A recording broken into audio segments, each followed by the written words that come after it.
Divine astrology గురించి మా వ్యూవర్స్కి కొంచెం చెప్తారా?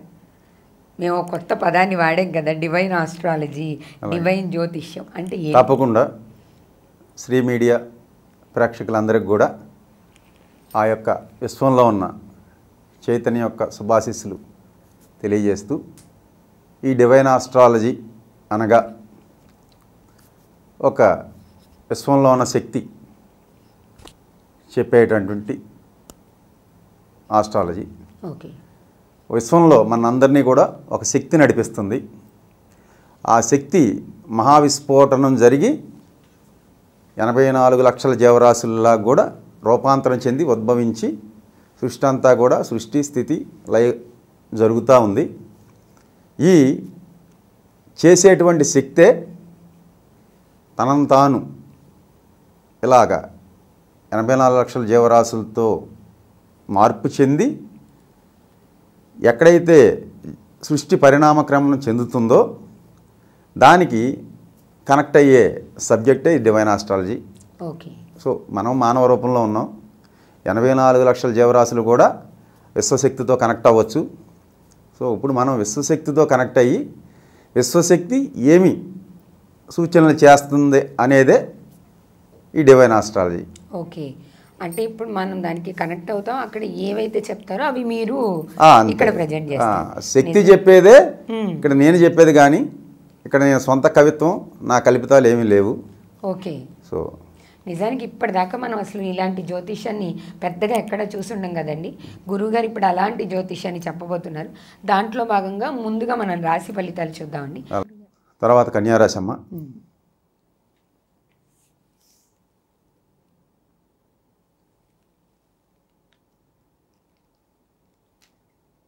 మీరేం అడుగుతారు అడగండి.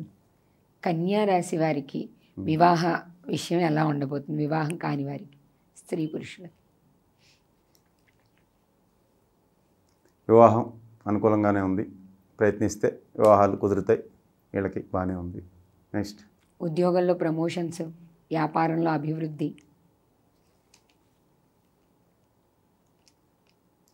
ప్రమోషన్ బాగానే ఉంది. వ్యాపారంలో అభివృద్ధి బాగానే ఉంది.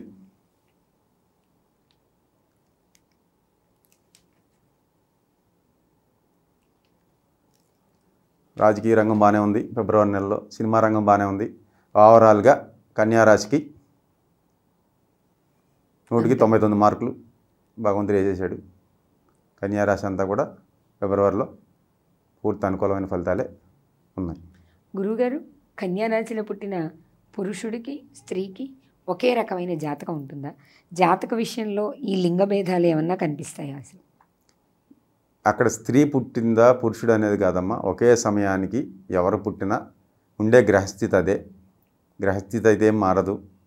కానీ ఇక్కడ వేరువేరుగా వాళ్ళకి ఎందుకు జరుగుతాయి, వేరువేరుగా ఎందుకు ఆలోచిస్తారు, వేరువేరుగా ఎందుకు ప్రవర్తిస్తారు అంటే మాత్రం ప్రారబ్ధం తెచ్చుకున్నారు కాబట్టి దాన్ని అనుసరించి ఇక్కడ సినిమా ఆడతారు.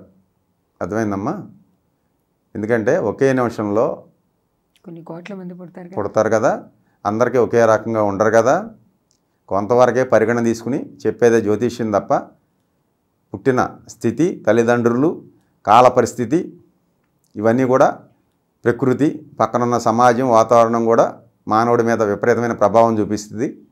దాంతోపాటు ప్రారబ్ధం కూడా ప్రభావం చూపిస్తుంది. కనుక ఏ ఒక్కళ్ళు కూడా అదే టైంకి ఇద్దరు పుట్టినా ఒకే రకంగా ఉండరు, వర్తించరు. ఆలోచనలు వేరేగా ఉంటాయి, ప్రవర్తన వేరేగా ఉంటుంది. ఎందుకు అంటే గత జన్మని తెచ్చుకున్నారు కనుక, కర్మ ఫలితాన్ని, ప్రారంభ ఫలితాన్ని తెచ్చుకుంటారు కాబట్టి. ఎండ్ ఆఫ్ ద కన్క్లూజన్ ఏంటంటే ఆధ్యాత్మికమే.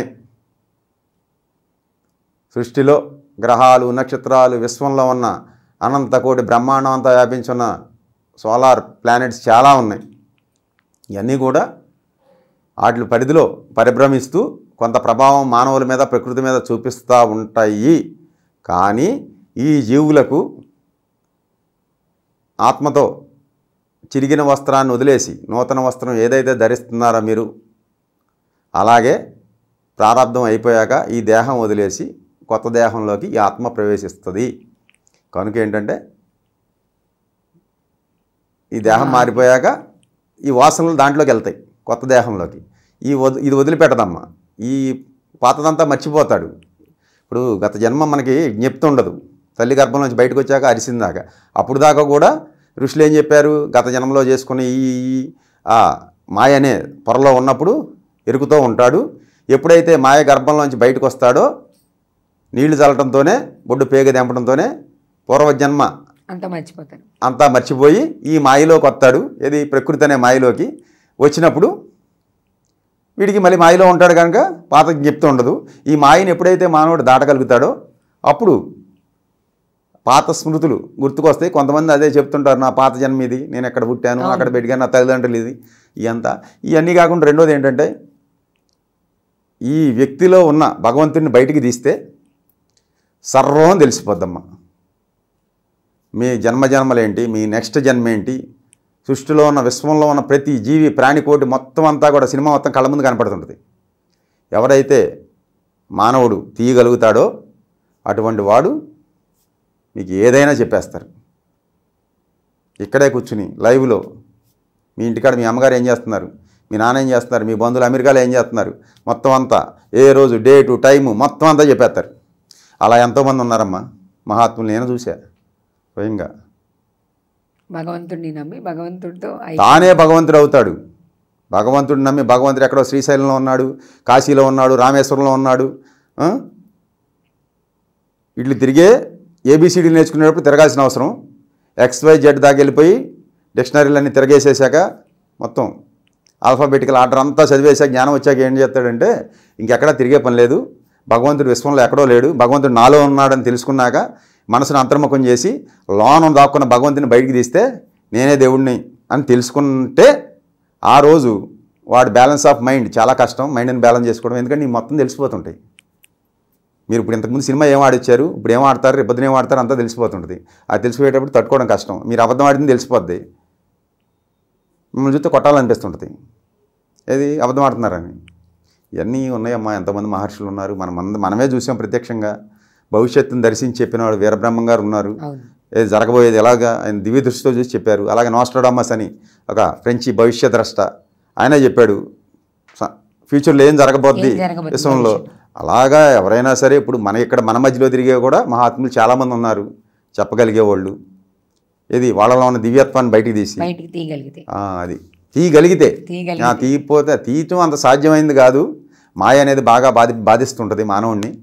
సో దాన్ని దాటి తీయగలిగితే, మాయలో పడకుండా దాన్ని దాటి మాయని దాటి బాధంతా చూడగలిగితే వాడు ఏదైనా చేయగలుగుతాడు.